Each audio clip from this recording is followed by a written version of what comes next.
สบายดีทุกคนมื้อนี้เราจะพามาเฮ็ดบุญอยู่วัดถ้ำเจียเนาะเฮาว่าจะให้อาหารปลานี่ถ้ามีเฮาก็จะมาซื้อขันหมากเบงขันหมากเบงนี่แมวเพิ่นจะขายอยู่แถวทางเขาวัดอยู่แล้วเนาะเขาจะแวะมาซื้อขันหมากเบงนี่ซื้อขันหมากเบงเขาจะเอาไปบูชาหลังจากได้ขันหมากเบงแล้วเฮาก็มาฮอดวัดนี่บรรยากาศวัดก็คือแบบคนมาหลายเนาะเพราะว่าวัดนี่ค่อนข้างจะมีชื่อเสียงนี่หลังจากนั้นนะเขามาเบิ่งปลาก่อนหลังจากเขาไต่ถูกบูชาแล้วเขามาให้อาหารปลาเราปลาโคตรหลายเลยทุกคน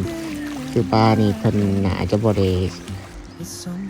เอาขึ้นมาจะเถื่อเลยเพิ่นจะเลี้ยงไว้ตลอดเลยเนาะเอาให้อาหารปลา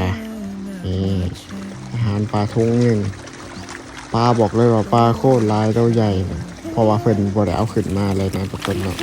เพิ่นจะเลี้ยงปลาไว้ให้ออกต้นยันโยผลมาให้อาหารปลาโดยเฉพาะ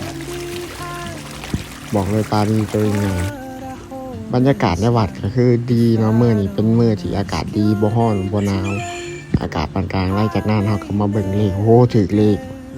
เก้านะทุกคนเนาะใครมาอย่าลืมกดไลค์กดซับสไครบ์นี่ทุกคนขอบใจหลาย